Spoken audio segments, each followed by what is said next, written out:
May the merciful gods, if indeed there be such, guard those hours when no power of the will or drug that the cunning of man devises can keep me from the chasm of sleep. Death is merciful, for there is no return therefrom, but with him who has come back out of the nethermost chambers of night, haggard and knowing, peace rests nevermore. Fool that I was to plunge with such unsanctioned frenzy into mysteries no man was meant to penetrate. Fool or god that he was, my only friend, who led me and went before me, and who in the end passed into terrors which may yet be mine. We met, I recall, in a railway station, where he was the centre of a crowd of the vulgarly curious. He was unconscious, having fallen in a kind of convulsion which imparted to his slight black-clad body a strange rigidity. I think he was then approaching 40 years of age, for there were deep lines in the face, wan and hollow-cheeked, but oval and actually beautiful, and touches of grey in the thick, waving hair which had once been of the deepest raven black. His brow was as white as the marble of the Pentelicus, and of a height and breadth almost godlike. I said to myself with all the ardour of a sculptor that this man was a fawn statue out of antique Hellas, dug from a temple's ruin and brought somehow to life in our stifling age, only to feel the chill and pressure of devastating years. And when he opened his immense, sunken and wildly luminous black eyes, I knew he would be thenceforth my only friend. The only friend of one who had never possessed a friend before, for I saw that such eyes must have looked fully upon the grandeur and the terror of realms beyond normal consciousness and reality, realms which I had cherished in fancy but vainly sought. So as I drove the crowd away, I told him he must come home with me and be my teacher and leader in unfathomed mysteries, and he assented without speaking a word. Afterward, I found that his voice was music, the music of deep vials and of crystalline spheres. We talked often in the night, and in the day, when I chiselled busts of him and carved miniature heads in ivory to immortalize his different expressions. Of our studies it is impossible to speak, since they held so slight a connection with anything of the world as living men conceive it. They were of that vaster and more appalling universe of dim entity and consciousness which lies deeper than matter, time and space, and whose existence we suspect only in certain forms of sleep. Those rare dreams beyond dreams which come never to common men, and but once or twice in the lifetime of imaginative men. The cosmos of our waking knowledge, born from such a universe as a bubble is born from the pipe of a jester, touches it only as such a bubble may touch its sardonic source when sucked back by the jester's whim. Men of learning suspect it little and ignore it mostly. Wise men have interpreted dreams, and the gods have laughed. One man with oriental eyes has said that all time and space are relative, and men have laughed. But even that man with oriental eyes has done no more than suspect. I had wished and tried to do more than suspect, and my friend had tried and partly succeeded. Then we both tried together, and with exotic drugs courted terrible and forbidden dreams in the tower studio chamber of the old manor house in hoary Kent. Among the agonies of these after days is that chief of torments, inarticulateness. What I learned and saw in those hours of impious exploration can never be told, for want of symbols or suggestions in any language. I say this because from first to last our discoveries partook only of the nature of sensations. Sensations correlated with no impression which the nervous system of normal humanity is capable of receiving. They were sensations, yes, but yet within them lay unbelievable elements of time and space, things which at bottom possess no distinct and definite existence. Human utterance can best convey the general character of our experiences by calling them plungings or soarings, for in every period of revelation some part of our mind broke boldly away from all that is real and present, rushing aerially along shocking, unlighted and fear-haunted abysses, and occasionally tearing through certain well-marked and typical obstacles describable only as viscous, uncouth clouds or vapors. In these black and bodiless flights, we were sometimes alone and sometimes together. When we were together, my friend was always far ahead. I could comprehend his presence despite the absence of form by a species of pictorial memory, whereby his face appeared to me golden from a strange light and frightful with its weird beauty.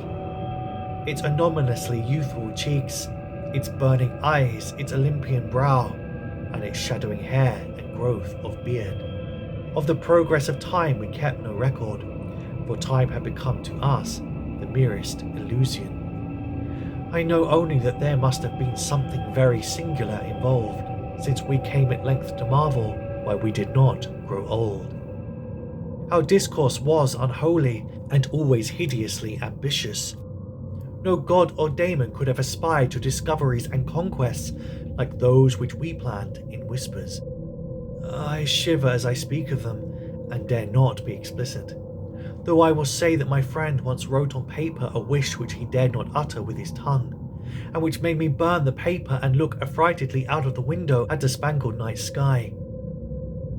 I will hint, only hint, that he had designs which involved the rulership of the visible universe and more, designs whereby the earth and the stars would move at his command, and the destinies of all living things be his.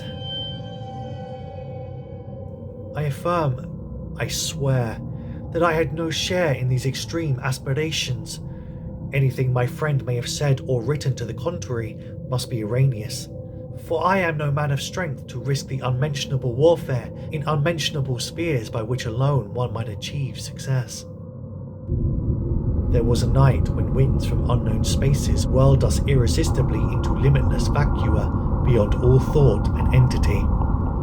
Perceptions of the most maddeningly untransmissible sort thronged upon us, perceptions of infinity which at the time convulsed us with joy, yet which are now partly lost to my memory and partly incapable of presentation to others. Viscous obstacles were clawed through in rapid succession, and at length I felt that we had been borne to realms of greater remoteness than any we had previously known. My friend was vastly in advance as we plunged into this awesome ocean of virgin aether, and I could see the sinister exultation on his floating, luminous, too youthful memory of a face. Suddenly, that face became dim and quickly disappeared, and in a brief space I found myself projected against an obstacle which I could not penetrate. It was like the others, yet incalculably denser. A sticky, clammy mass, if such terms can be applied to analogous qualities in a non-material sphere. I felt, been haunted by a barrier which my friend and leader had successfully passed. Struggling anew, I came to the end of the drugged dream and opened my physical eyes to the tower studio, in whose opposite corner reclined the pallid and still unconscious form of my fellow dreamer. Weirdly haggard and wildly beautiful as the moon shed gold-green light on his marble features.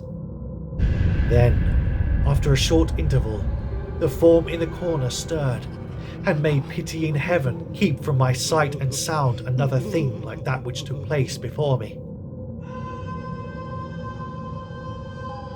I cannot tell you how he shrieked, or what vistas of unvisitable hells gleamed for a second in black eyes crazed with fright. I can only say that I fainted and did not stir till he himself recovered and shook me in his frenzy for someone to keep away the horror and desolation. That was the end of our voluntary searchings in the caverns of dream. Awed, shaken and portentous, my friend who had been beyond the barrier warned me that we must never venture within those realms again. What he had seen he dared not tell me, but he said from his wisdom that we must sleep as little as possible, even if drugs were necessary to keep us awake. That he was right, I soon learned from the unutterable fear which engulfed me whenever consciousness lapsed. After each short and inevitable sleep I seemed older, whilst my friend aged with a rapidity almost shocking. It is hideous to see wrinkles form and hair whiten almost before one's eyes. Our mode of life was now totally altered. Heretofore a recluse so far as I know, his true name and origin never having passed his lips, my friend now became frantic in his fear of solitude. At night he would not be alone, nor would the company of a few persons calm him. His sole relief was obtained in revelry of the most general and boisterous sort, so that few assemblies of the young and the gay are known to us. Our appearance and age seemed to excite in most cases a ridicule which I keenly resented, but which my friend considered a lesser evil than solitude.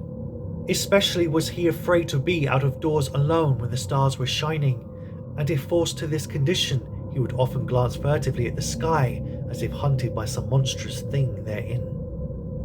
He did not always glance at the same place in the sky. It seemed to be a different place at different times. On spring evenings it would be low in the northeast. In the summer it would be nearly overhead. In the autumn it would be in the northwest. In winter it would be in the east, but mostly if in the small hours of morning. Midwinter evenings seemed least dreadful to him. Only after 2 years did I connect this fear with anything in particular, but then I began to see that he must be looking at a special spot on the celestial vault, whose position at different times corresponded to the direction of his glance, a spot roughly marked by the constellation Corona Borealis. We now had a studio in London, never separating, but never discussing the days when we had sought to plumb the mysteries of the unreal world. We were aged and weak from our drugs, dissipations and nervous overstrain, and the thinning hair and beard of my friend had become snow white. Our freedom from long sleep was surprising, for seldom did we succumb more than an hour or two at a time to the shadow which had now grown so frightful a menace. Then came one January of fog and rain, when money ran low and drugs were hard to buy. My statues of ivory heads were all sold, and I had no means to purchase new materials or energy to fashion them, even if I had possessed them. We suffered terribly, and on a certain night my friend sank into a deep breathing sleep from which I could not awaken him. I can recall the scene now, the desolate pitch-black garret studio under the eaves with the rain beating down, the ticking of the lone clock, the fancied ticking of our watches as they rested upon the dressing table, the creaking of some swaying shutter in a remote part of the house, certain distant city noises muffled by fog and space, and worst of all, the deep, steady, sinister breathing of my friend on the couch. A rhythmical breathing which seemed to measure moments of supernal fear and agony for his spirit as it wandered in spheres forbidden, unimagined, and hideously remote. The tension of my vigil became oppressive, and a wild train of trivial impressions and associations thronged through my almost unhinged mind. I heard a clock strike somewhere, not ours, for that was not a striking clock, and my morbid fancy found in this a new starting point for idle wanderings. Clocks, time, space, infinity, and then my fancy reverted to the local as I reflected that even now, beyond the roof and the fog, the rain and the atmosphere, Corona Borealis was rising in the northeast. Corona Borealis, which my friend had appeared to dread, and whose scintillant semicircle of stars must now even be glowing unseen through the measureless abysses of ether. All at once my feverishly sensitive ears seemed to detect a new and wholly distinct component in the soft medley of drug-magnified sounds, a low and damnably insistent whine from very far away, droning, clamouring, mocking, calling from the northeast. But it was not that distant whine which robbed me of my faculties and set upon my soul such a seal of fright as may never in life be removed. Not that which drew the shrieks and excited the convulsions which caused lodgers and police to break down the door. It was not what I heard, but what I saw.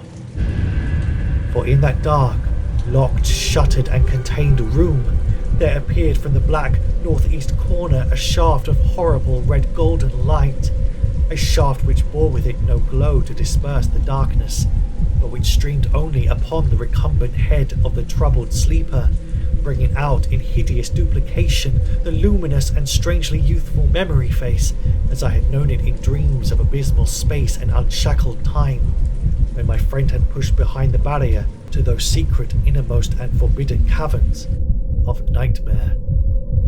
And as I looked, I beheld the head rise, the black, liquid and deep-sunken eyes open in terror, and the thin, shadowed lips part as if for a scream too frightful to be uttered. There dwelt in that ghastly and flexible face, as it shone bodiless, luminous and rejuvenated in the blackness, more of stark, teeming, brain-shattering fear than all the rest of heaven and earth has ever revealed to me.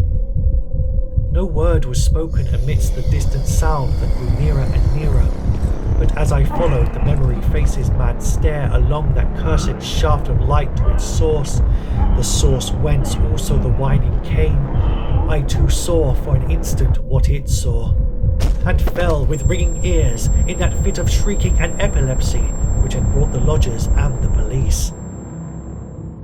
Never could I tell, try as I might, what it actually was that I saw, nor could the still face tell, for although it must have seen more than I did, it will never speak again. But always I shall guard against the mocking and insatiate HYPNOS, Lord of Sleep, against the night sky, and against the mad ambitions of knowledge and philosophy. Just what had happened is unknown, for not only was my own mind unseated by the strange and hideous thing, but others were tainted with a forgetfulness which can mean nothing if not madness. They have said, I know not for what reason, that I never had a friend, but that art, philosophy and insanity had filled all my tragic life. The lodgers and police on that night soothed me, and the doctor administered something to quiet me, nor did anyone see what a nightmare event had taken place. My stricken friend moved them to no pity, but what they found on the couch in the studio made them give me a praise which sickened me. And now a fame which I spurn in despair as I sit for hours, bald, grey-bearded, shriveled, palsied, drug-crazed and broken, adoring and praying to the object they found. For they deny that I sold the last of my statuary, and point with ecstasy at the thing which the shining shaft of light left cold, petrified and unvocal. It is all that remains of my friend, the friend who led me onto madness and wreckage, a godlike head of such marble as only old Hellas could yield, young, with the youth that is outside time, and with beauteous bearded face, curved smiling lips, Olympian brow and dense locks waving and poppy-crowned. They say that haunting memory face is modelled from my own, as it was at 25. But upon the marble base is carven a single name in the letters of Attica. HYPNOS.